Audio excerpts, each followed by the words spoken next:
with the cooperation, ako malakas ang loob ko sabihin na pagka basta't nagtutulungan tayo, yung private sector at saka yung kayong mga operator at saka kami sa in government, sana maging hindi na wala yung pakiramdam ng ating riding public. Yun naman yun ang ating mga siniservisyohan. Matiyak natin na maging maayos ang kanilang pagbiyahe. Dagdag sa 10,000 pisong fuel subsidy, iginiit ng ilang bus operators sa pamahalaan. Pakikipagtulungan ng PUV operators sa pamahalaan, ipinanawagan ni Pangulong Ferdinand Marcos Jr. Supply is still sufficient. It has not arrived at an alarming level because our regulations require 15 days, pero so far hindi po tayo bumababa ng 15 days. We are still at a very comfortable level. 1,000,000 bariles ng langis na katakdang bilhin ng Pilipinas para sa isang linggong supply ayon sa Department of Energy. Ang ating mungkahi po sa ating gobyerno ay i-regulate ang mga transport network company. Transport network companies dapat nang i-regulate ng pamahalaan ayon sa grupong Laban TNVS. Kinukuhang komisyon sa kanilang kita, hiniling na bawasan. Ilang senador iginiit na nasa krisis na ang Pilipinas dahil sa patuloy na gulo sa Middle East. Panukalang batas na magkakaloob ng emergency powers kay Pangulong Ferdinand Marcos Jr. Pirmado na ni House Speaker Faustino Boji D. III.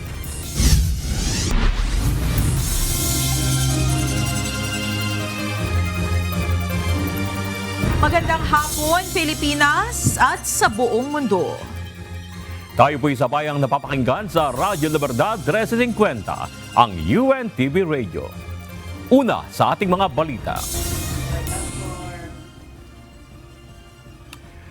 Nag-inspeksyon si Pangulong Ferdinand Marcos Jr. sa unang araw ng pamamahagi ng 10,000 pesos na fuel subsidy sa mga bus operator kanina. Ito ay bilang tulong ng pamahalaan kasabay ng patuloy na pagtaas ng produktong petrolyo. Para sa mga bus operator, malaking bagay ito. Subalit may pakiusap pa sila sa Pangulo. Ito ang balita ni Nel Maribuhok. Mas maganda po kung dire-diretso mababigyan tayo ng gobyerno na meron pa kasunod tong event na ito. Mas maganda po. Umaasa ang bus operator na si Julius Balilo na masusundan o madaragdagan pa ang 10,000 pisong fuel subsidy na ibinibigay ng gobyerno. Anya, dahil sa patuloy na pagtaas ng halaga ng diesel, napipilitan na silang magbawas ng bus na bumibiyahe. Sa ngayon, umaabot na umano sa 10,000 piso kada araw ang nawawala sa kanila dahil sa taas ng produktong petrolyo. Meron po kami mga units na nagbawas pero hindi naman po totally lahat na hindi pinapatakbo. Ayon naman sa bus operator na si Mercy Santa Maria, kung magtutuloy-tuloy pa ang pagtaas ng halaga ng langis, baka tuluyan na silang huminto sa pagbiyahe. Sa ngayon, nagbabawas lang kami ng pinabibiyahe. Kung tataas pa niyang tataas, possible, makahihinto kami. Hiling naman ng Mega Manila Consortium Corporation sa pamahalaan magpatupad ng pangmatagalang programa para sa kanila. Ang request namin sa Presidente, bigyan kami ng programa na kasi parang tingin namin tatagal ang US-Iran war, ano? Yung continuity na mabubuhay talaga ang mga bus operator at ang mga driver para makaserbisyo kami sa commuters. Sina Julius, Mercy at Juliet ay kabilang sa 27 bus operators na nakatanggap kanina ng fuel subsidy na nagkakahalaga ng 10,000 pesos kada unit. Mismong si Pangulong Ferdinand Marcos Jr. ang nag-inspeksyon sa pamamahagi ng ayuda sa Parañaque Integrated Terminal Exchange o PITX.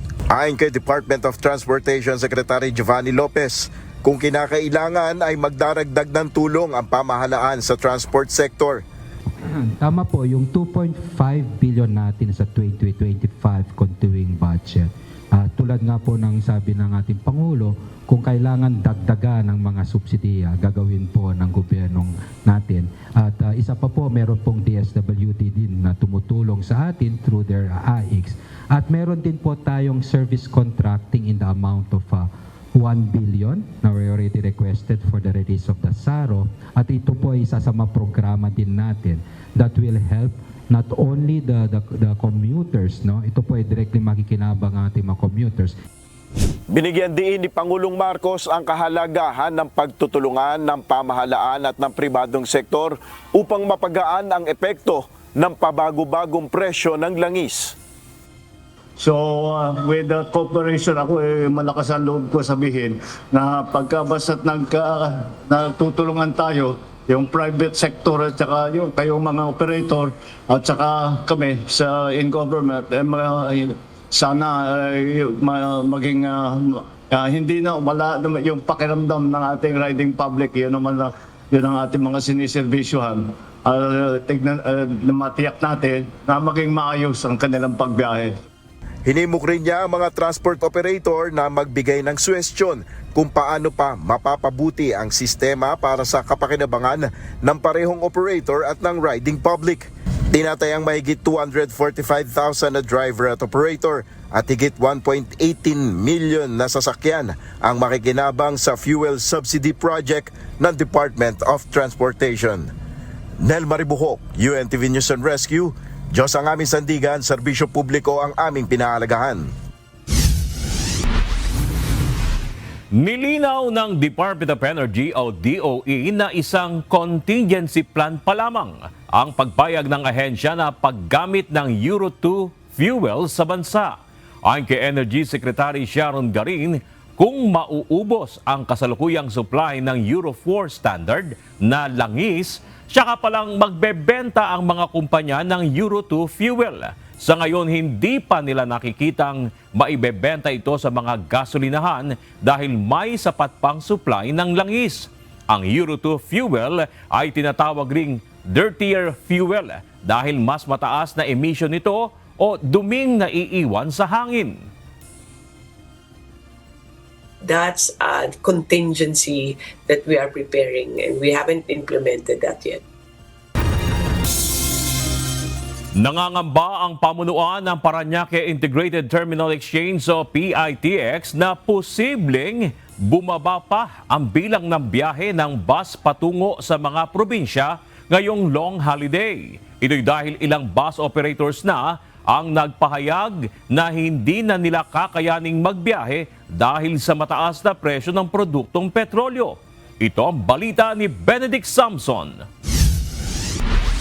And then marami na rin nagpahiwatig na pag hindi pa na nila kaya i-sustain, baka mag-scale back pa sila or tuluyang huminto na sa kanilang pasada. Posibleng makaranas ng matumal na biyahe ng bus ang mga pasahero sa Parañaque Integrated Terminal Exchange o PITX ngayong long holiday. Ayon kay PITX Head of Corporate Affairs Jason Salvador, dahil ito sa patuloy na pagtaas ng presyo ng produktong petrolyo, kung kaya't may ilang bus company ang nahihirapan na. Ngunit sa kabila nito, panawagan ng PITX na hindi nararapat na magsakay ng sobrang pasahero ang isang bibiyaheng bus. Hindi lamang ito uncomfortable, kundi peligroso rin pag overloaded. So dito, maigpit natin binabantayan yan. Ang problema, paglabas nila dito, baka pwede pa sila magsakay along the way. No? So yun naman ang kino-coordinate natin sa ating mga regulatory agencies. So pagsanod, tuloyin tayo sa pagmamatsyag. Kaugnay nito, nakikiusap naman ang Department of Transportation sa mga kumpanya ng bus na tiyaking may sapat na bus na babiyahe ngayong long holiday, lalo na at namahagi na sila ng fuel subsidy sa mga ito. May mga pagpupulong po kami na gagawin, no? At naiintindihan natin kung saan sila nanggagaling. Ang makikiusap tayo sa kanila na sana siguraduhin lang po na merong masasakyan ang ating mga commuters, ang ating mga pasaheros. Paalala naman ng PITX management sa mga pasahero na uuwi ng probinsya ngayong long holiday na ugaliing nakamonitor sa abiso ng mga bus company upang makasiguro na may mabibili pang ticket at para na rin makaiwas sa abala.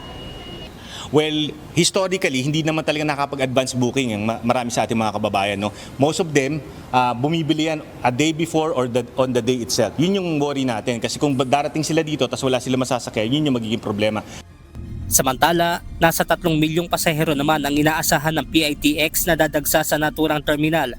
Ngunit sa ngayon ay uobserbahan pa ng PITX kung magkakaroon ng pagtaas o pagbaba ng bilang ng mga pasahero. Two things can happen. Doon sa projections natin initially, pwede talagang tumaas yan dahil nga maraming gusto mag-commute. Or second, bumaba talaga yon kasi magdalawang isip sila. Una, gusto makatipid. Pangalawa, baka nag-aalala sila wala masakyan. So things could happen either or. No? Kaya we're keeping our ears on the ground. We're monitoring things on the ground. Upang ganun, makapag-adjust tayo accordingly.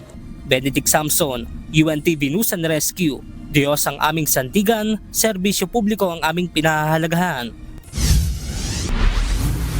Paiigtingin pa ng Land Transportation Office ang gagawing random inspection sa mga bus terminal. Layo nitong matiyak ang kaligtasan ng mga pasahero na uuwi sa kani-kanilang lalawigan ngayong mahabang bakasyon. Ito ang balita ni Leia Ilagan. Aside po sa deployment sa mga terminals, as before, meron din tayong deployment sa mga kalsada natin that serves as a preventive measure. Magsasagawa ng random drug testing at inspection ang Land Transportation Office sa iba't ibang bus terminal sa bansa. Ito ay para sa seguridad ng mga pasahero na uuwi sa kani-kanilang lalawigan ngayong mahabang bakasyon. Ayon kay Jerome Rodriguez ng Land Transportation Office Traffic and Safety Management Department, layo nitong matiyak ang kaligtasan ng mga biyahero. Meron din po kami mga mobile command control center located po sa SLEX and NLEX that will monitor the traffic on real time. Na naglilink po yan sa ating mga enforcers just in case na meron din po makita o ma-encounter ng mga road crashes. Andiyan dyan po si LTO. Ang ilang driver at pasahero nauunawaan kung bakit kailangan itong gawin. Pabor kami sa mga para kung sakaling may problema dito pa lang sa terminal, mapipinding ang biyahe. Maganda rin yan para sa akin. Kung sinong mga positive, pabor din yun sa mga driver para maiwasan yung paggamit ng droga. Opo, para safe po ang mga pasahero. Pabor po kami para kahit paano panatag din yung mga ng mga pasahero loob. Bukod sa inspeksyon sa mga terminals, mayroon din silang mga tauhan na nakadeploy sa mga lansangan upang hindi makalusot ang mga kolorom na sasakyan. Inaasahan na ang pagdami ng mga sasakyang bibiyahe kahit walang prangkisa sa mga panahon ng bakasyon dahil sa dagsa ng mga pasahero. So as a preventive measure, yun lamang pong makita ang mga checkpoints namin, definitely will prevent them to travel with a violation. Na parang chismis lang yan, kakalat yan sigurado. And then yung iba, hindi na babiyahe pa. Paalala rin ng LTO sa mga pasahero, siguruhing rehistrado ang sasakyan upang protektado laban sa anumang aberya. Hinikayat din ng LTO ang mga pasahero na agad na isumbong sa kanilang tanggapan sakaling mapansin na hindi na sumusunod sa batas trapiko ang driver ng sinasakyan nilang bus. If nakita nila si driver, ito hindi masyado nagpe-pay attention sa kalsada, they're using their cell phones, we encourage them to capture these moments and report it to the LTO so that that driver will face a sanction on the manner of his or her driving. Nagbabala din ng LTO sa mga may-ari at driver ng sasakyan na mamamasada kahit walang prangkisa. Para po sa mga babiyahe na nagtatakang magbiyahe as a colorum, please don't, kasi nga po you will face a criminal offense, at the same time a fine and an impounding as well as for the owner itself. Katuwang ng LTO sa gagawing pagbabantay ang mga tauhan ng PNP Highway Patrol Group at Land Transportation Franchising and Regulatory Board o LTFRB para sa isang maayos na paglalakbay. Leia Ilagan, UNTV News and Rescue. Diyos ang aming sandigan, serbisyo publiko ang aming pinahahalagahan. Samantala, babawasan ng Department of Transportation ang airport at roll-on, roll-off terminal fees simula sa Abril. Ayon sa DOTR, bahagi pa rin ito ng mga ipatutupad na hakbang ng pamahalaan para mabawasan ang epekto ng patuloy na pagtaas ng presyo ng produktong petrolyo. Ayon kay Secretary Giovanni Lopez, hanggang 200 piso ang maaaring ibaba ng terminal fees sa mga paliparang nasa ilalim ng operasyon ng Civil Aviation Authority of the Philippines o CAAP. Habang sa mga roro naman ay pinag-aaralan na gawin na lamang piso mula sa kasalukuyang 516 pesos.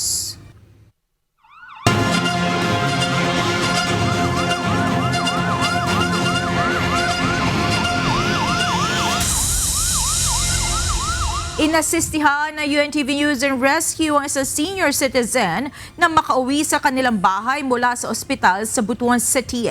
Samantala, isang rider naman na sumalpok sa barrier sa Quezon City ang tinulungan ng team. Ito ang balita ni Leslie Wirem. Oh, yes ma'am. Sa UNTV ni siya, malangid lang mi ma'am nga mo duty fi karong gabi tama sa alas 12 po.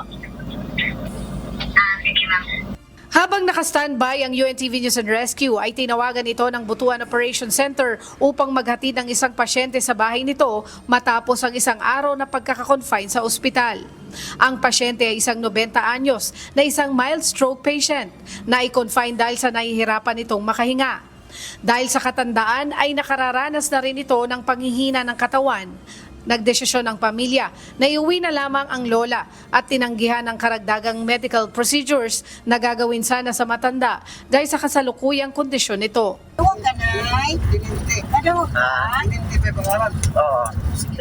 Sa assessment naman ng team, sa matanda ay alerto ito ngunit dahil sa kahinaan ay hindi na kayang magsalita at kumilos kaya't maingat itong inasistihan upang mai-transport na maayos sa kanilang bahay sa Purok 4 Barangay Bitan-Agan, Butuan City. Habang nasa biyahe ay binabantayan ng team ang vital signs ng pasyente upang masiguro na stable ang kondisyon nito. Makalipas ang ilang oras ay maayos itong na-turn over sa kanyang pamilya. Sa Quezon City, tumawag ang Quezon City Disaster Risk Reduction and Management Office sa UNTV News and Rescue National Headquarters upang matulungan ang isang motorcycle rider na naaksidente sa Commonwealth Avenue, Quezon City.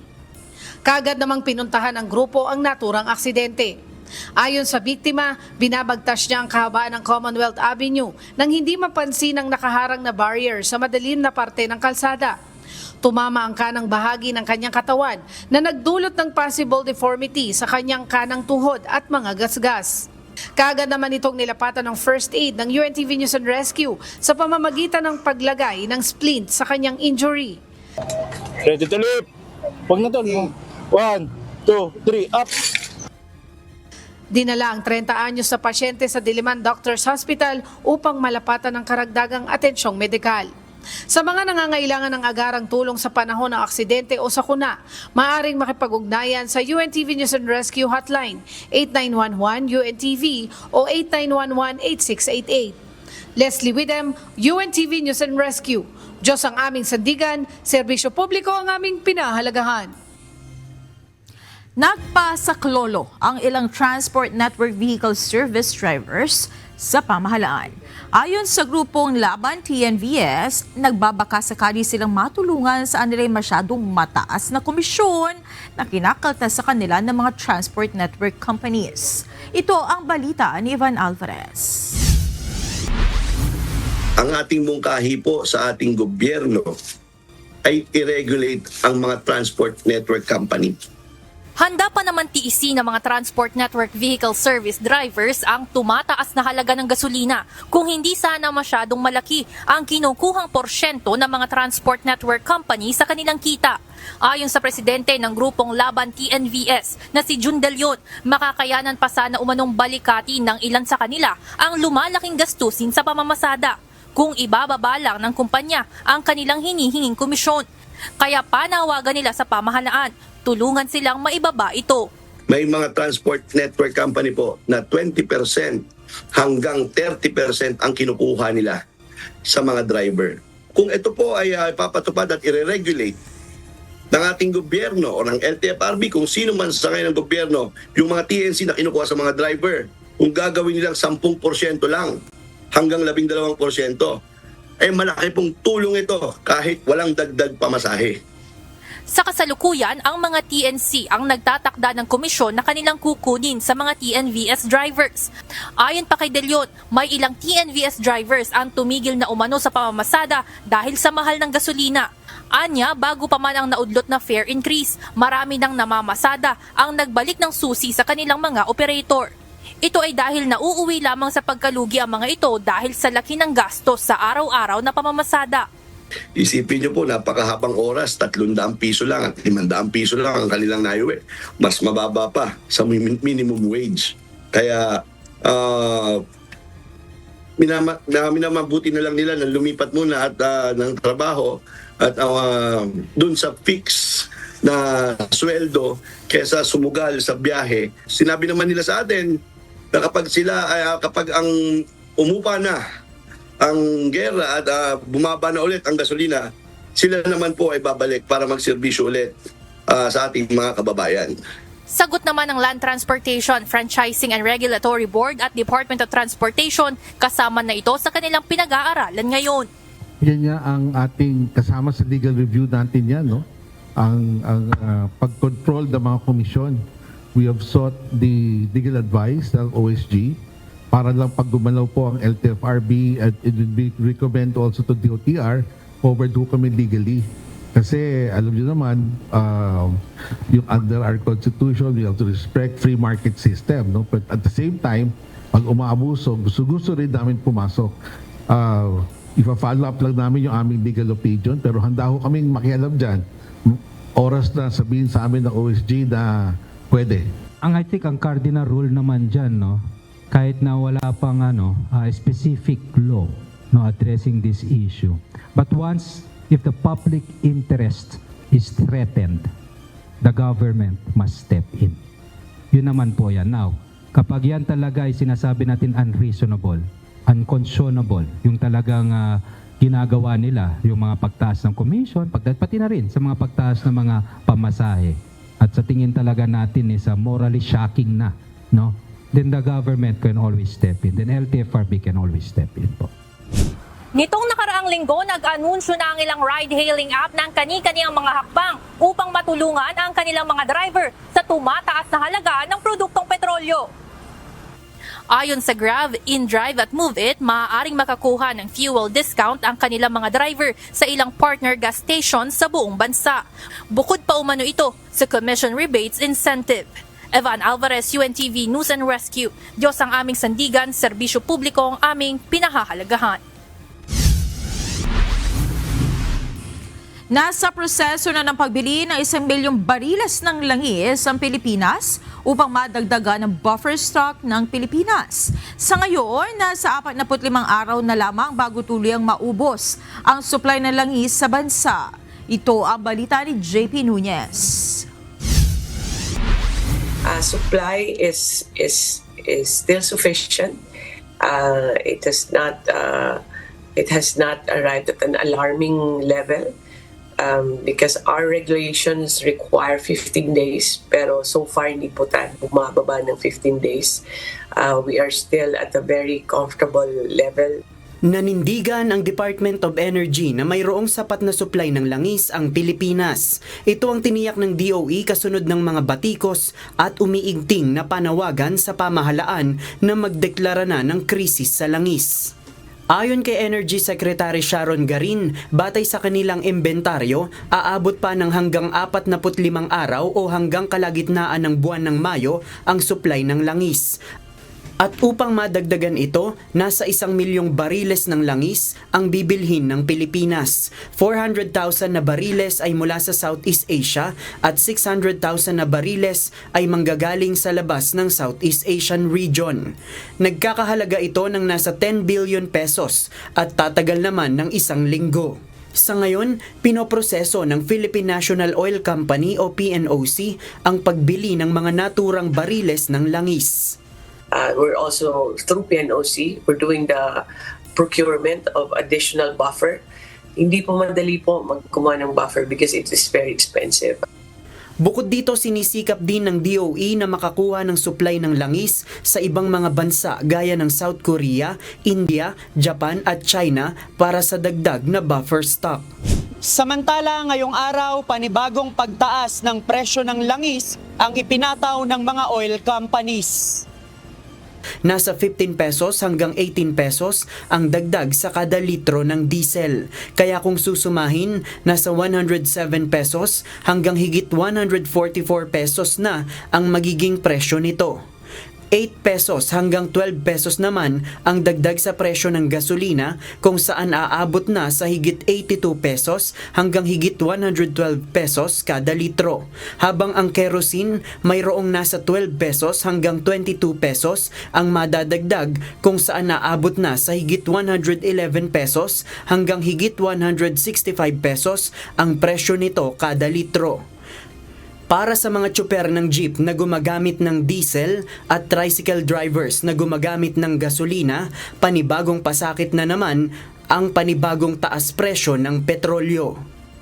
Pagka hindi na namin kaya kasi may maaaring uminto na lang muna kami dahil wala kami kikitain, mapupunta lang talaga sa krudo ang kinikita namin. Alam nga naman magpakapagod kami ng wala rin naman kami kinita. Hindi na rin po sapat Pinaka-uwi na po namin, 200 Sa pagkain na lang po na pupunta Oo, hindi na kami mamamasada dahil wala na kami kikitain. Tapos taas pa ng gasolina. Sana kahit paano babaan nila para hindi mahirapan yung mga driver. Magbobonda ka ng 200. Tapos gagastos ka ng 300 sa gasolina. Hindi naman po pwede 200 lang. 300 pangkaraniwan. Tapos kikitain mo lang 700, 200 sa bondar 300 sa gasolina, 200 lang maiuwi mo sa bahay. Baka mamaya palitan na ako ng asawa ko at maghanap na ng mayaman yun. Kawawa naman kami. JP Nunez, UNTV, News and Rescue. Diyos ang aming sandigan, serbisyo publiko ang aming pinahahalagahan. Pirmado na ni House Speaker Congressman Faustino Bogie III ngayong Martes, March 24, ang House Bill No. 8418 o ang panukalang batas na nagkakaloob ng kapangyarihan suspindihin o bawasan ng excise tax sa mga produktong petrolyo. Kinumpirma ito ng tanggapan ng House Leader na ipadala na rin ang panukala sa Senado. Noong pang nakalipas na linggo, inaprubahan ng Kamara ang panukala bago ang congressional recess. Narito naman ang mga balita sa iba't ibang panig ng mundo. Ihahatid ng ating global correspondent na si Mariel Latosa na nasa Perth, Australia.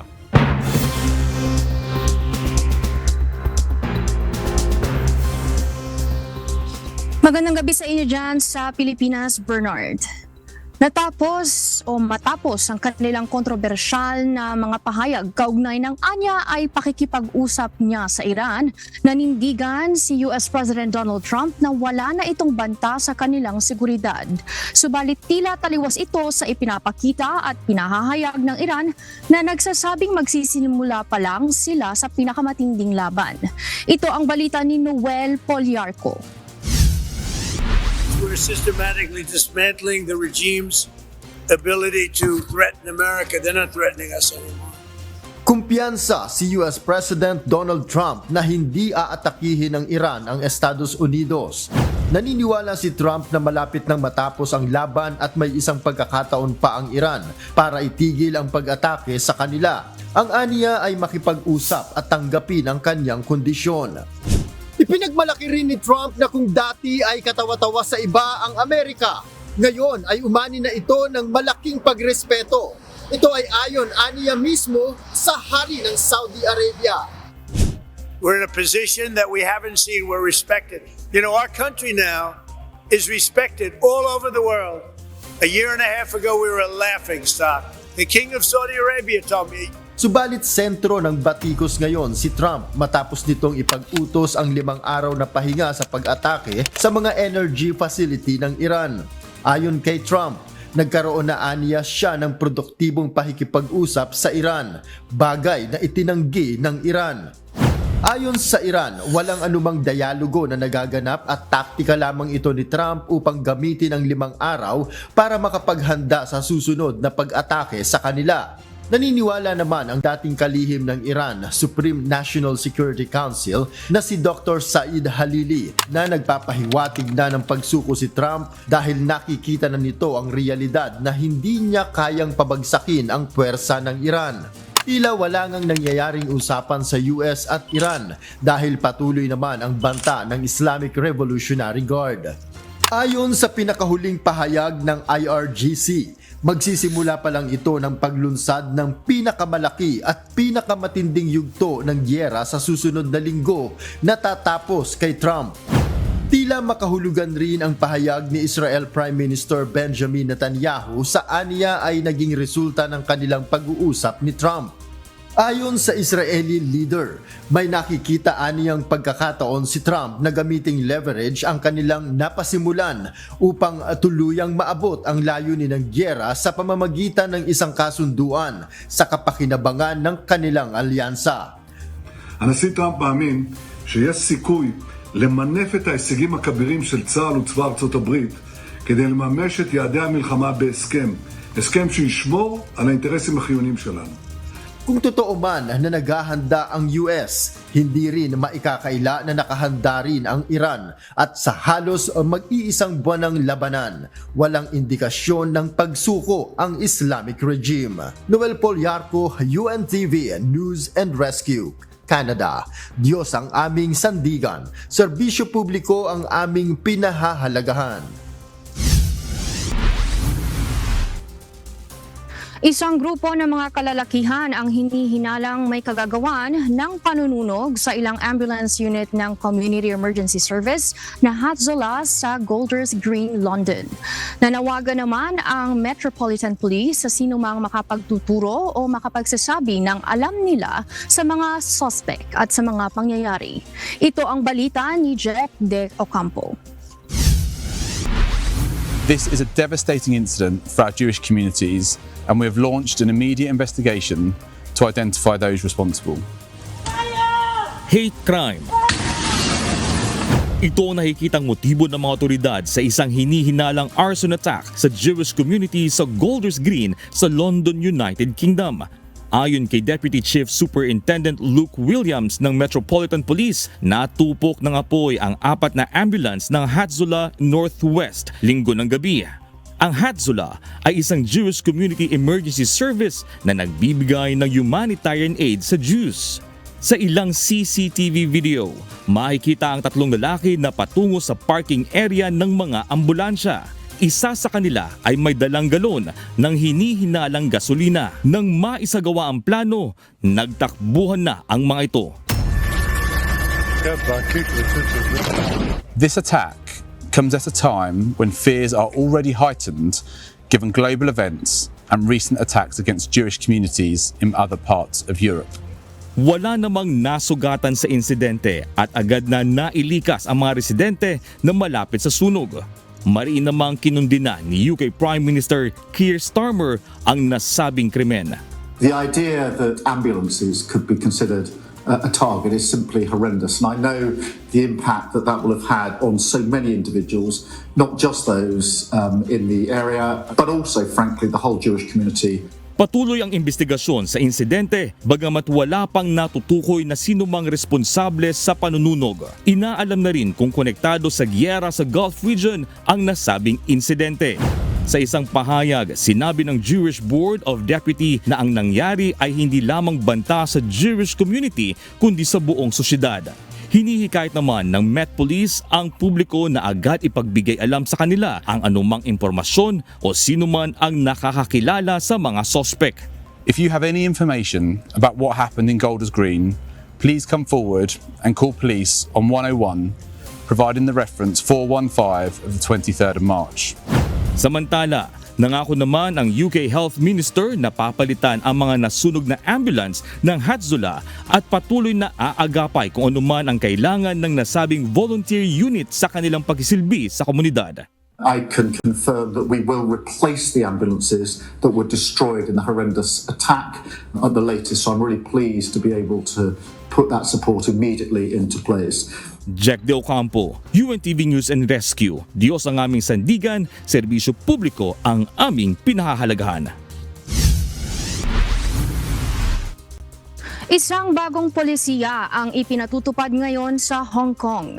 Sino mang individual na sasalang sa investigasyon ng pulisya ay kailangan ng ibigay ang password ng anumang electronic gadget na pag-aari nito. Ito ang nakasaad sa bagong polisiya ng Hong Kong sa ilalim ng mahigpit o pinahigpit na national security law ng bansa.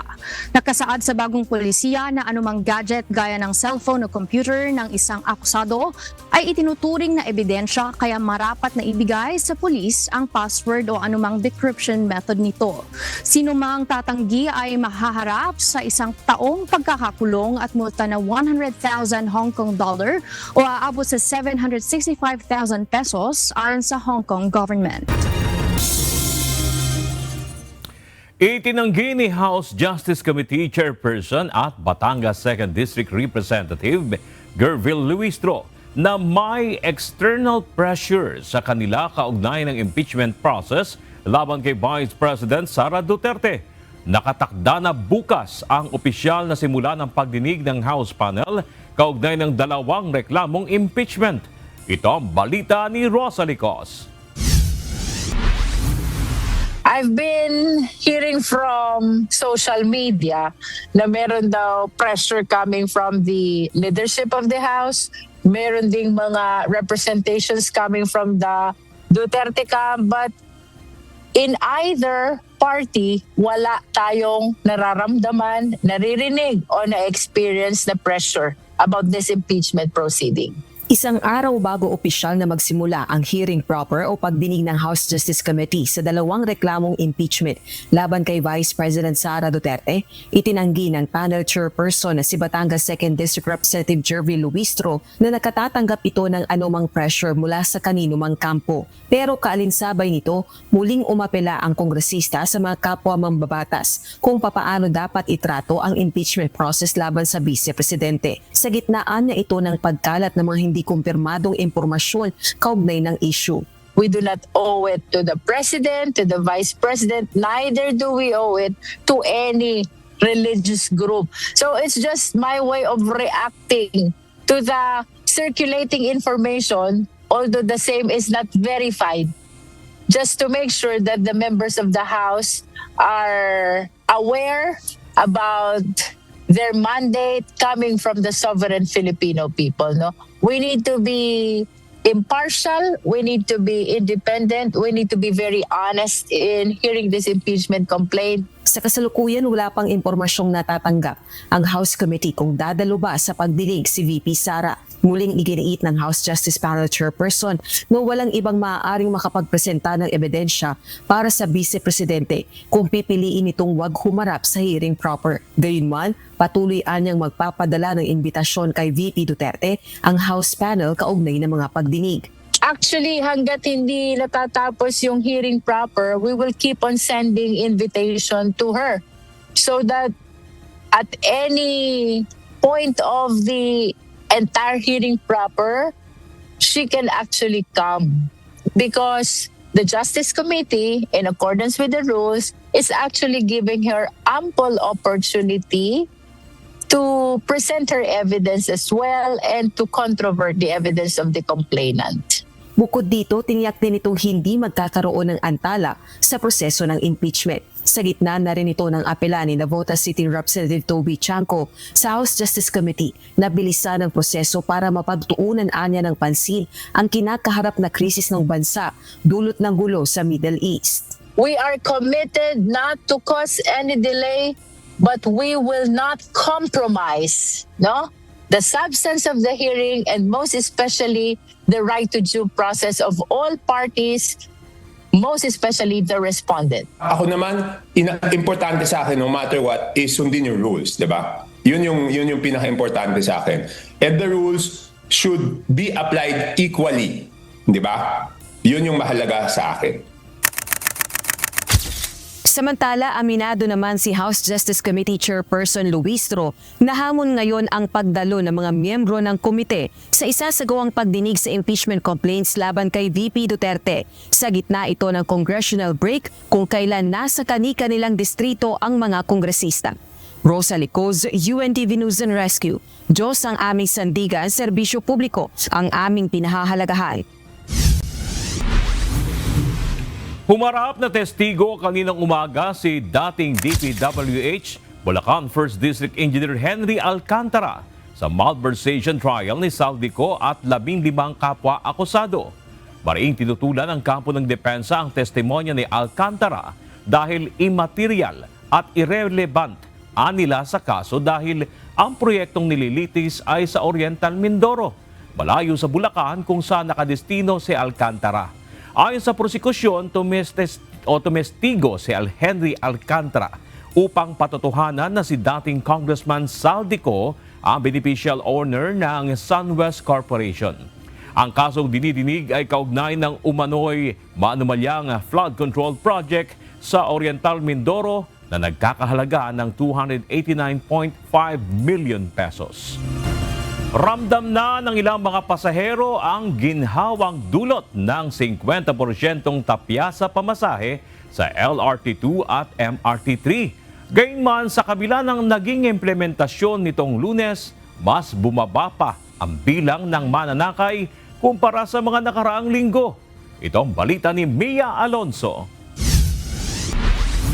Yung line 2, ang design niyan, ang design capacity niya is to handle around 600,000 daily na pasahero. Sa ngayon, pumapalo lang pa lang tayo before ditong start ng across the board na 50% discount na around 210,000 daily pa lang. So malayo pa, parang nasa 1/4 pa lang or 1/3 ng design capacity niya.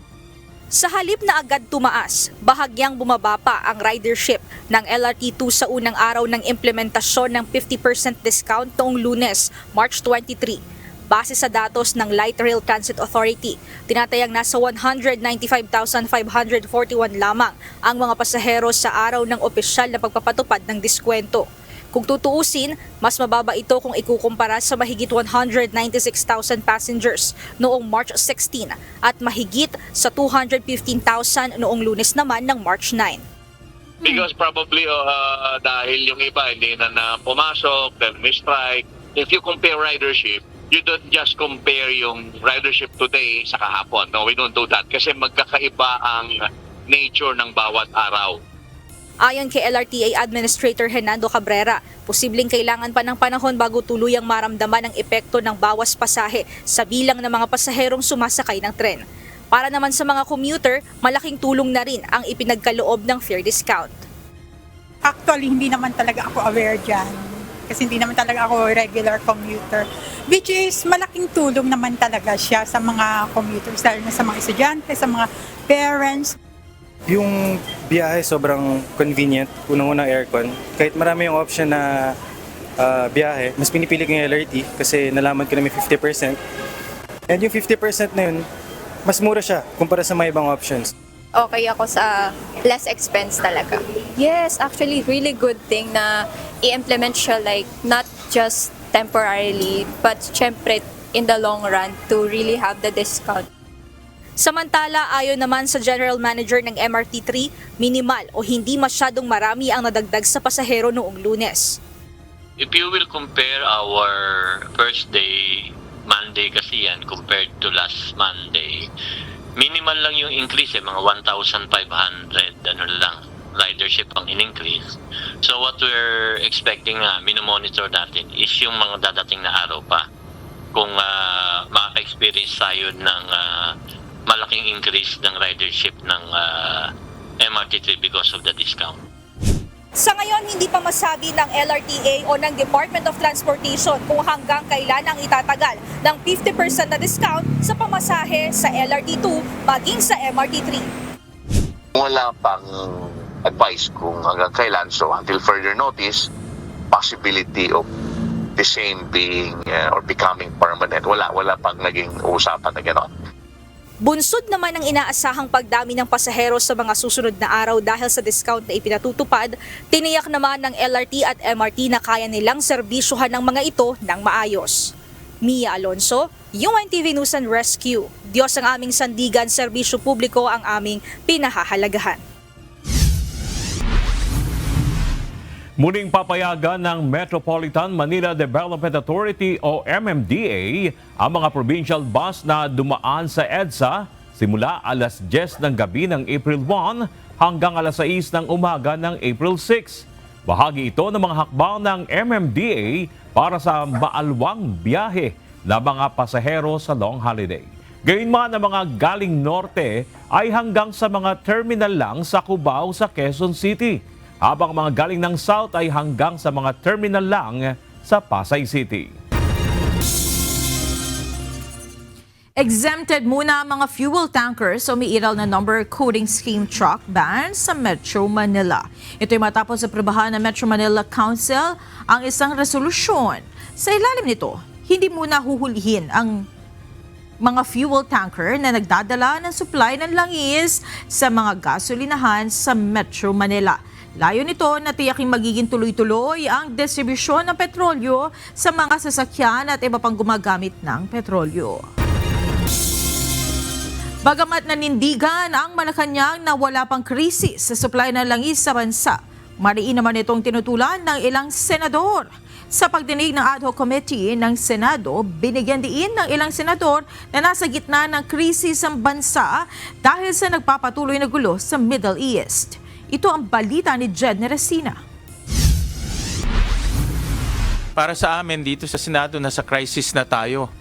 Ikinababahala ngayon ng Senado ang tila kawalan ng konkretong plano ng pamahalaan sa gitna ng tensyon sa Middle East na lubhang nakakaapekto ngayon sa Pilipinas. Kaugnay nito, sinimulan na ng Proactive Response and Oversight for Timely and Effective Crisis Strategy o PROTEC Committee ang pagdinig upang bumuo ng isang komprehensibong contingency framework.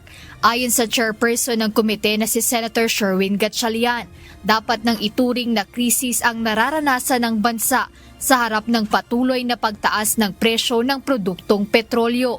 Paliwanag ng senador, bagaman may supply pa ng langis sa kasalukuyan, ang kawalan ng katiyakan sa mga susunod na araw dahil sa kaguluhan sa gitnang silangan ay malaking banta sa bansa.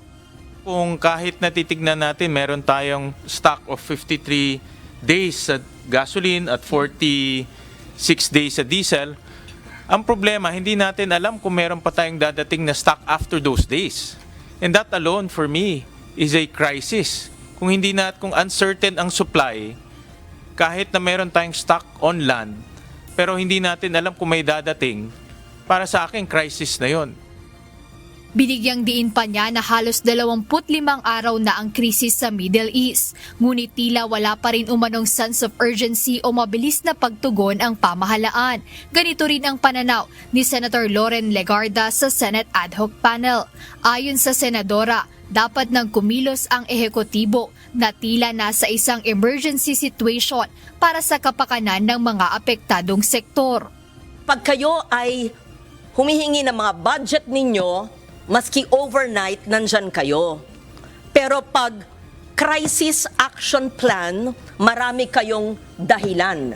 The Senate will not allow that unless you are not admitting that we are in a crisis situation.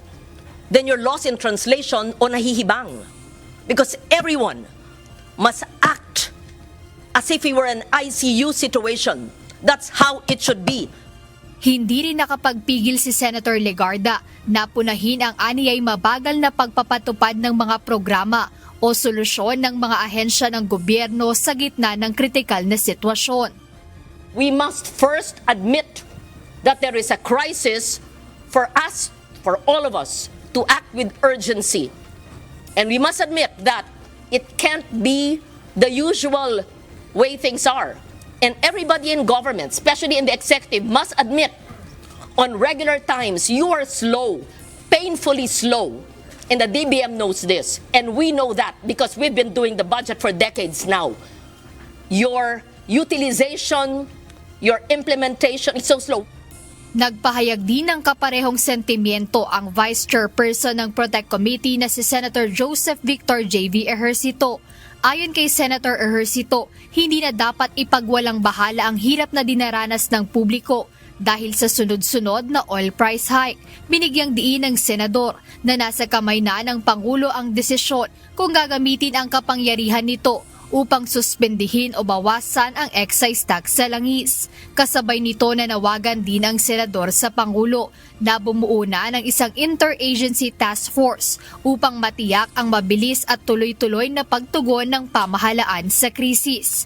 Kahapon, inanunsyo na ng Malacanang na ipinag-utos na ni Pangulong Ferdinand Marcos Jr. ang pagbuo ng Crisis Committee na tutugon sa epekto ng gulo sa Middle East. Of course, kapag po binigyan natin ng sinabi po nating Crisis Committee, ito po ay tututok. Lalo-lalo na kung ano ba ang pangangailangan ng ating mga kababayan, paano hindi mapuputol ang supply ng ating mga pangangailangan sa oil, sa fuel at sa mga pangunahing pangangailangan ng ating mga kababayan. Dagdag ni Senator Ejercito, dapat na rin umanong itigil ng pamahalaan ang pangangako at pagbibigay ng maling pag-asa sa halip na ilahad ang konkretong plano upang maibsan ang pasanin ng taong bayan. Ayon pa kay Senator Gatchalian, target ng panel na makapaglathala ng isang komprehensibong contingency framework sa loob lamang ng 1 hanggang 2 linggo. Jed Neresina, UNTV News and Rescue. Diyos ang aming sandigan, serbisyo publiko ang aming pinahahalagahan.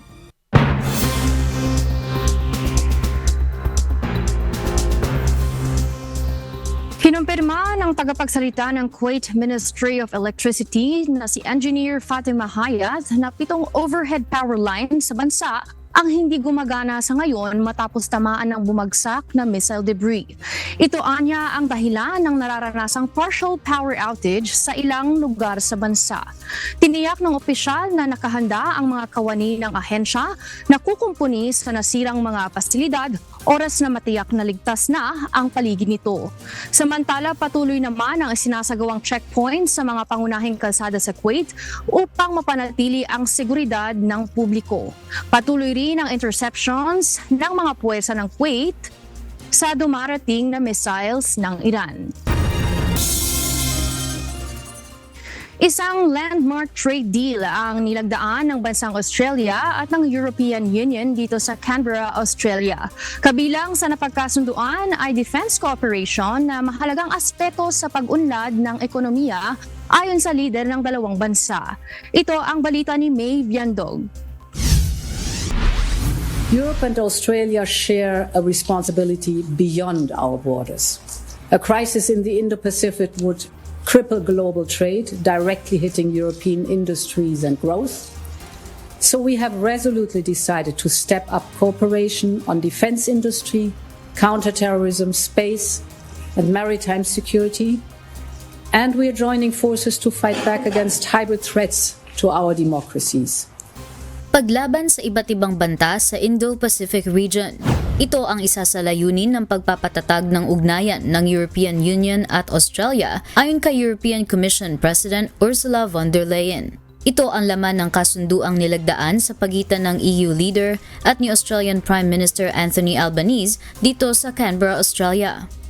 Ayon naman kay Albanese, bukod sa bubuksan ng kasunduan ang pinto sa Australia para sa mas mababang presyo ng consumer goods at mahalagang mineral, mapapadali rin ang ugnayan ng mamumuhunan sa EU at Australia sa magkaparehong oportunidad.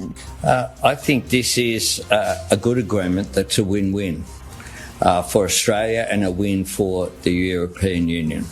The context of the agreement is important as well. This is both the European Union and Australia asserting that we believe in free and fair trade, that we understand that trade advances the prosperity of both trading entities who are involved, that it is in our interest to get this done. Ang defense cooperation naman ay pagpapatibay sa naunang usapan at pagkakasundo noong March 18. May Viandog, UNTV News and Rescue.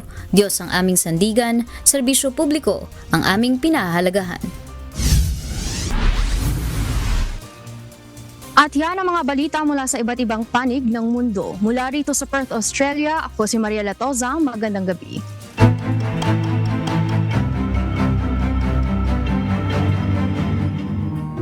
Aabot sa 4.56 billion pesos na halaga ng iligal na droga ang sinira ng Philippine Drug Enforcement Agency o PDEA sa Barangay Aguado 13, Martires City sa Cavite kaninang umaga. Ito ay sa pamamagitan ng thermal decomposition para hindi na maggamit pa o ma-recycle ang mga ito. Kasama sa mga sinira ang mahigit 500 kilo ng methamphetamine hydrochloride o shabu, daang-daang kilo ng marijuana at iba pang ipinagbabawal na gamot. Ang mga sinirang droga ay galing sa iba't ibang drug operations ng PDEA at iba pang law enforcement agency. It is a campaign against the illegal drugs. Yung war on drugs, maraming namatay. Sa campaign ng illegal drugs, sisigurado namin na ang proseso, ang batas, ang siyang nakasaad sa ating mga libro ng batas sa Pilipinas ay ating sinusunod. Umabot na sa mahigit 1 milyong piso ang naitalang pagkalugi ng mga establishmento sa Central Visayas dahil sa online booking scam. Paalala naman ng mga otoridad sa mga turista, maging mapanuri at huwag basta magtiwala upang hindi maloko. Ito ang balita ni Gladys Tubabi. We have to give them reasons enough to come back, no, and have repeat visits. And it's going to be not possible if they are going to face online scam. Dumarami na ang online booking scams na nambibiktima ng mga turista at biyahero sa Central Visayas. Sa katunayan, 198 complaints na ang natanggap ng Department of Tourism Region 7 ngayong taon. At higit 1 milyong piso na ang nawala dahil sa online booking scams sa hotels at resorts. Dahil sa inaasahang pagdagsa ng mga turista sa probinsya ng Cebu at Bohol ngayong holiday season, inilunsad ang Turista Iwas Scam. Layunin nitong mapangalagaan ang mga magbabakasyon at ang mga negosyo laban sa mga panloloko. It is our duty to work together so that there will be a seamless journey, no, when they book and when they finally decide to visit our destinations in Central Visayas. Ang karaniwang ginagawa ng mga scammer, nagnanakaw ng mga larawan mula sa mga resort para gamitin sa gagawing peking Facebook page upang magmukhang lehitimo. At kung hindi maingat, maloloko ang mga biktima upang makipagtransaksyon at magpadala ng bayad sa pamamagitan ng e-wallet. Sometimes people tend to be occupied, no? Sometimes they tend to be on the go, and if these reminders are not made available to them on a regular basis, chances are they will succumb to, these opportunistic strategies by the online scammers. So, of course, these reminders are to ensure, for our visitors to be on the guard, and be vigilant. They have to take precautions and double check, verify with DOT. By doing so, it may prevent them from falling victims to all of these fraudulent transactions. Marami na ang nambibiktima online, kaya wag basta magtitiwala sa mga nakikilala online. I-verify muna ang kausap, ingatan ang personal na impormasyon, at mag-ingat sa mga link na pinapadala sa iyo. Maging mapanuri, wag basta maniwala sa too good to be true na alok. Baka sa halip na mag-enjoy sa bakasyon, ikaw pa ang mapahamak at mawala ng pera. Para makasiguro, maaaring bisitahin ang Love the Philippines website para sa listahan ng mga accredited establishment. Gladys Tuwabi, UNTV News and Rescue. Diyos ang aming sandigan, serbisyo publiko ang aming pinahahalagahan. Nasa 100 youth volunteer ang nagsagwa ng Coastal Cleanup Drive sa bayan ng Paracale sa Camarines Norte. Ayon sa organizers, nakatutuwa na mas dumarami ang nakikilahok sa naturang aktibidad dahil nabubuksan ang kamalayan lalo na ng mga kabataan sa tamang pagtatapon ng basura at pangangalaga sa karagatan. Ito ang balita ni Lizelle Nael.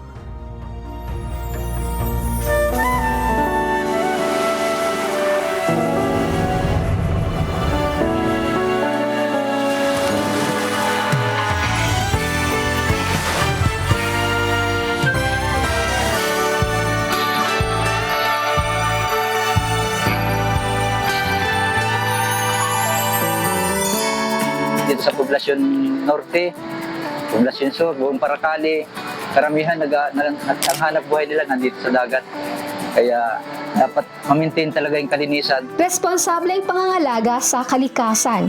Ito ang panawagan ng opisyal ng Barangay Batubalani sa bayan ng Paracale sa Camarines Norte. Sa isang komunidad na ang ikinabubuhay ay ang pangingisda, mahalaga ang mapanatiling buhay ang dagat upang may maibuhay rin sila sa kani-kanilang pamilya. Magagawa lamang ito kung laging magtutulungan para laging malinis ang kapaligiran. Sa pagtutulungan ng Batubalani National High School at ang mga volunteer mula sa Members Church of God International o MCGI Youth, mga kawani ng UNTV News and Rescue at iba pang mga kabataan. Isang clean-up drive ang dinaluhan ng mahigit 100 individual.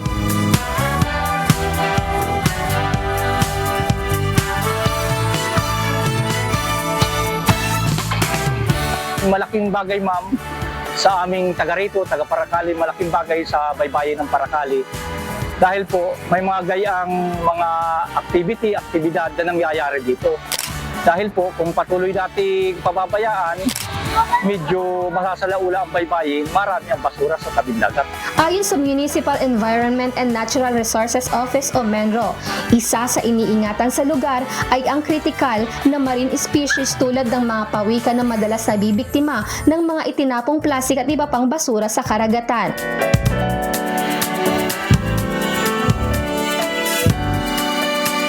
Gusto ko iparating sa kanila, pangalagaan po itong tabing dagat upang mas lalong yumabong, rumami ang isda or sa mga naninirahan sa tabing dagat, sa dagat, sa parte ng mga species, pawikan, para walang makain silang basura o plastic ban. Kaya kailangan laging sinupin, linisan ang tabing dagat, ang karagatan.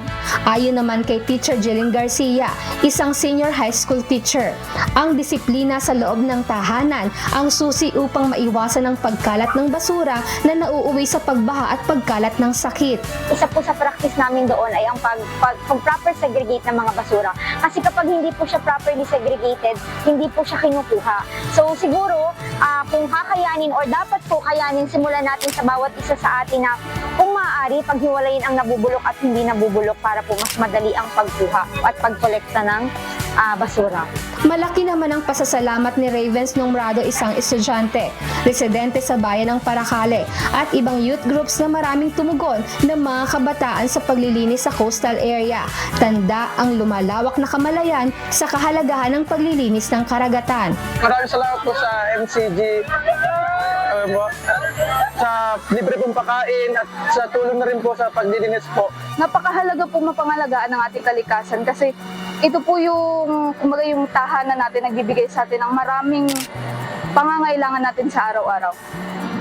Katulad po nung ginagawa po natin ngayon, paglilinis sa tabing dagat, which is nakakatulong sa mga yamang dagat na nagbibigay rin sa atin ng supply ng pagkain sa pang-araw-araw. Sumama po kayo sa gawain kasi napakasaya po sa kalooban, napakasarap sa feeling, lalo na naglilingkod tayo.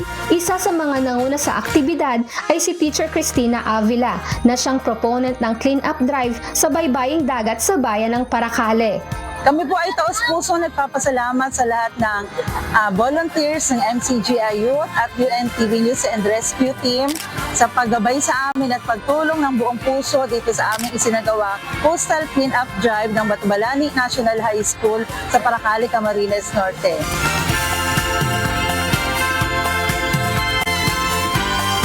Lizelle L na L, UNTV News and Rescue. Diyos ang aming sandigan, serbisyo publiko ang aming pinahahalagahan. Inilabas na ngayong hapon na Land Transportation, Franchising and Regulatory Board o LTFRB ang listahan ng mga Public Utility Jeep o PUJ drivers na mabibigyan ng cash relief assistance bukas, March 24. Nakapost ito sa opisyal na Facebook page ng ahensya, pati ang magiging payout centers. Ang listahan ay batay sa datos ay binigay ng mga local government units at PUJ operators. Sisimulan ang distribusyon ng ayuda eksaktong alas 7 ng umaga. Pinapayuhan ng mga tsuper na magdala ng original at photocopy ng kanilang mga professional driver's license para sa verifikasyon. Nakikiusap ang Department of Social Welfare and Development sa mga driver na wala sa listahan ng ayuda ang kanilang pangalan na huwag sisihin ang mga staff ng ahensya. Samantala, pinabulaan na naman ng DSWD ang balita na naubos na umano ang kanilang pondo para sa ayuda. Wala sa Quezon City, ito ang balita ni Benedict Samson live. Benedict, kumusta ang naging pamamahagi ng ayuda?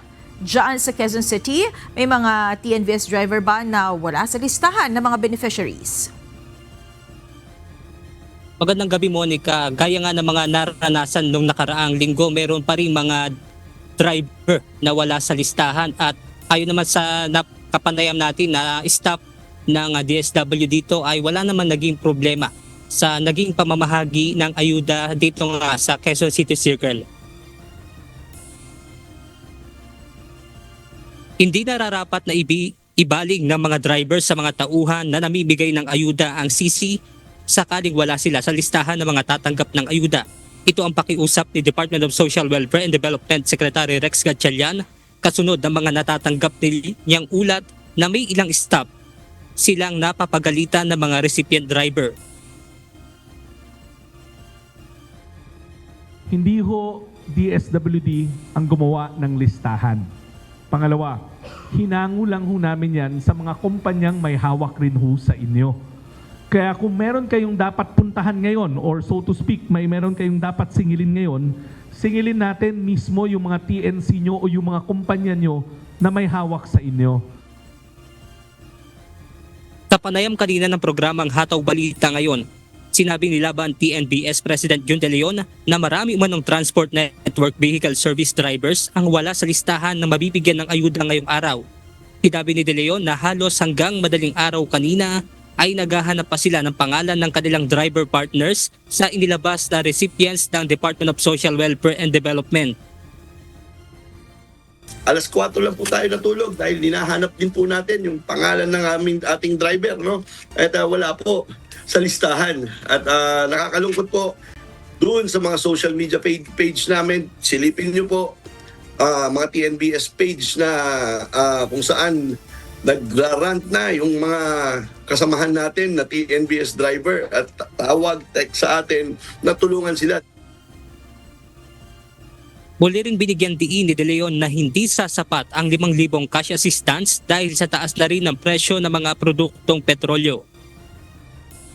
Nag-average po ng 20 liters every day ang gasolina na ikinakarga ng ating mga kasamahan na TNBS driver na bumabiyahe. At kung kukumpitin po ito, ay megit kumulang 500 piso ang nawawala araw-araw sa ating mga TNBS driver. Yung 5,000 po, kung ito ay dadagdag po sa na lost ng ating mga kasamahan na TNBS driver, ito po ay pang 1 linggo lamang. Dito sa payout center sa Quezon City Circle, tinatayang nasa 8,000 TNBS drivers ang tatanggap ng ayuda mula sa pamahalaan. Ngunit isa si Eduardo Garcia sa mga hindi kasali sa listahan ng benepisyaryo. Pero sa kabila nito ay wala naman anya siyang magagawa kundi ang sumunod sa ipinatutupad na patakaran ng DSWD. Nasanay na rin po sa ganyan siyempre, iniingatan din po nila na yung pera po ng gobyerno hindi mapunta sa maling tao. Yun talagang dapat lang po mag-benefit siguro na dapat makakuha. Sinabi naman ni Secretary Gatchalian na walang dapat ipangamba ang isang TNBS driver kung hindi man siya kasama sa mababahagian ng ayuda ngayong araw. Pag wala ho yung mga pangalan nyo, una, wag ho kayong mangamba. Hindi naman ho to ang una at huling araw ng payout. Katulad na nangyari sa tricycle drivers last week, pwede tayo mag-schedule ng special payout day. Ayon naman kay Land Transportation, Franchising and Regulatory Board Chairman Attorney Vigor Mendoza II, ang mga pangalan na kasama sa listahan ng benepisyaryo ay base lamang sa isinumite ng mga transport network company. Ngunit kailangan din ng LTFRB ang masusing verifikasyon ng mga ito upang maiwasan na maulit ang pagtagap nila ng ayuda. Meron din mga driver na nagdodoble-doble, di ba? TNBS driver siya, at the same time, either MC taxi driver siya o kundi naman jeepney driver siya, no? So pag nagdoble-doble duplication, hindi na ko siya pwede kumuha as TNBS kasi makakakuha na siya as PUJ driver. So yun po ang one of the reasons kaya minsan natatanggal sila sa listahan ng TNBS. Ngayong araw naman ay nasa mahigit 27,000 TNBS drivers sa Metro Manila ang target mabigyan ng 5,000 pesos cash assistance ng DSWD. Ang mga naturang benepisyaryo ay mula sa 17 payout center sa buong National Capital Region. Samantala, pinabulaan na naman ni DSWD Secretary Rex Gatchalian ang mga kumakalat na balita na wala umano silang pondo para sa pamamahagi ng ayuda. Kaya naman wala ring katotohanan ang umano'y cut-off sa listahan. May nabalitaan rin kami sa DSWD na ikinasasama ng loob namin ang sabi raw ng ibang kumpanya. I'll name it already and bahala na sila kung pupuntahan nila ako because the drivers I spoke to last night were from Grab. And Grab was telling them na nag-cut off raw ang DSWD dahil wala na kaming pondo. Wala hong katotohanan na walang pondo ang DSWD para sa activity na to.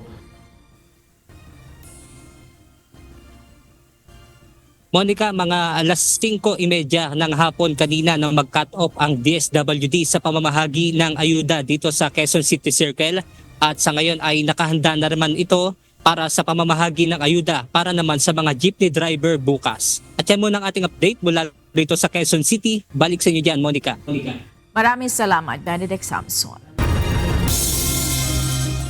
Sa ibang balita, pinapayagan ng Israeli government na makapasok sa bansa ang lahat ng foreign workers kahit expired na ang kanilang re-entry visa. Ayon sa Philippine Embassy sa Israel, lahat ng re-entry visa na may expiration date na mula February 2 hanggang April 21 ay binigyan ng extension hanggang April 30. Ang nasabing pagluluwag ay ipinatupad ng Israel bunsod ng pagsasara ng airspace sa gitnang silangan dahil sa nangyayaring kaguluhan doon. Ayon sa embahada, sakop ng nasabing ekstensyon ang mga manggagawa na kasalukuyang nasa labas pa ng Israel at nakalabas doon na may valid re-entry visa. Sa kauna-unahang pagkakataon mula nang matapos ang World War II, muling makababalik sa bansa ang combat troops ng bansang Japan. Pero sa pagkakataong ito, sasabak sila sa pagsasanay kasama ang mga sundalo ng Pilipinas, Estados Unidos at Australia para sa taunang balikatan exercise. Ito ang balita ni Ryan Lacanlale. 81 years later, after 1945, for the very first time, we will have again Japanese combat troops on Philippine soil.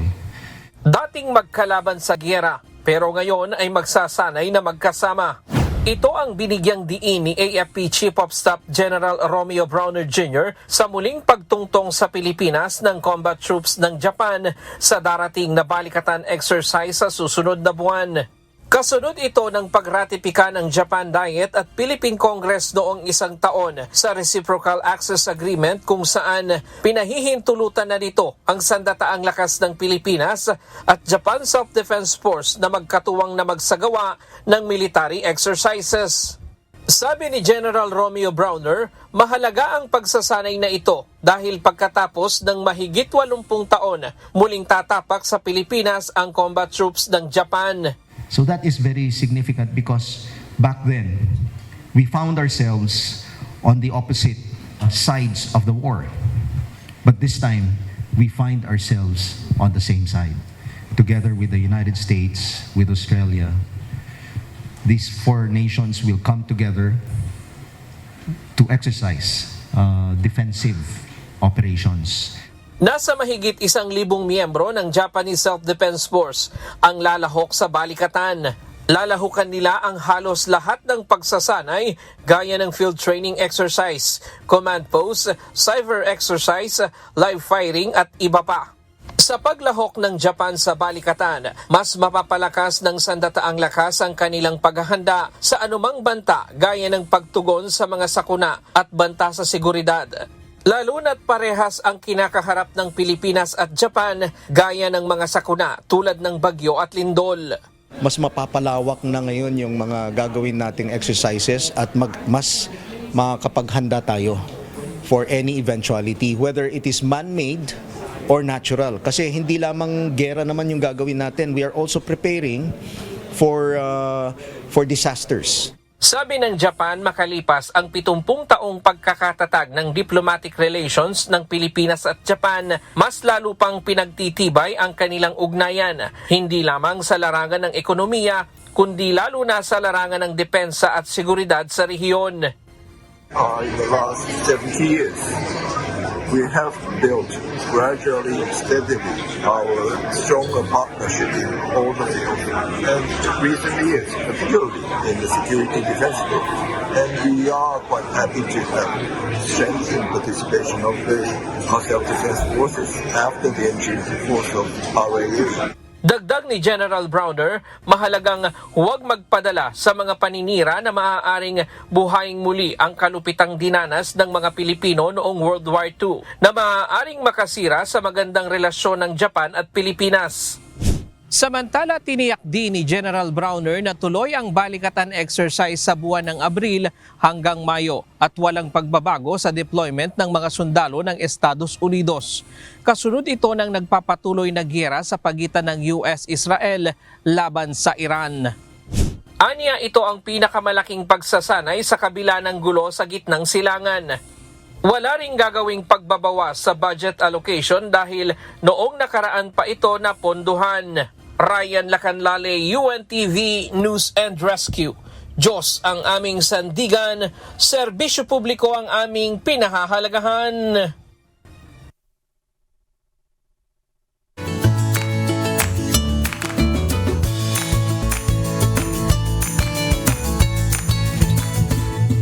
Mainit ang balita ngayon, Monica. Ikaw ba, ramdam mo na yung pagtaas ng presyo ng diesel? Diesel gamit mo, di ba? Diesel yung sasakyan namin. Oo, kanina napilitan yung mister ko na gumising ng madaling araw. Para habulin? Habulin yung bagong pagtaas, bago tumaas yung presyo ng mga petrolyo. Kasi nga ang laki na naman nung itinaas. Ang laki kasi nasa 125 to 129 per liter na.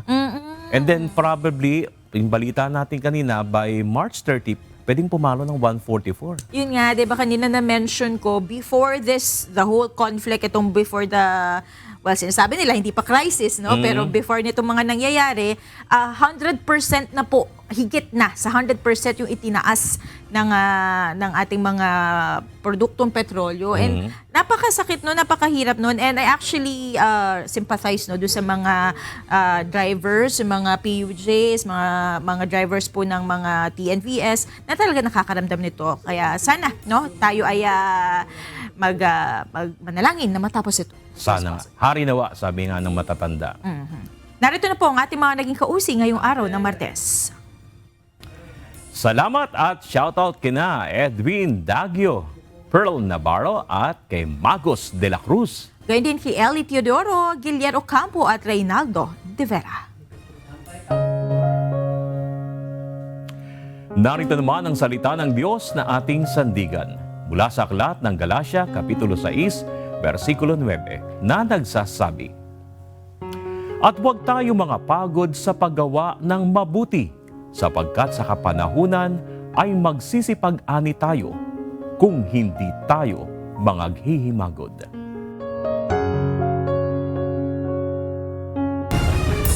At yan na naging kabuuan ng ating balitaan ngayong gabi. Aming inilahad ng buong katapatan kung paano namin nasaksihan. Kayo makapagtitiwala ng aming nakita at narinig ang aming ibinabalita. At dito sa UNTV, Diyos ang aming sandigan, serbisyo publiko ang aming pinahalagahan. Magandang gabi.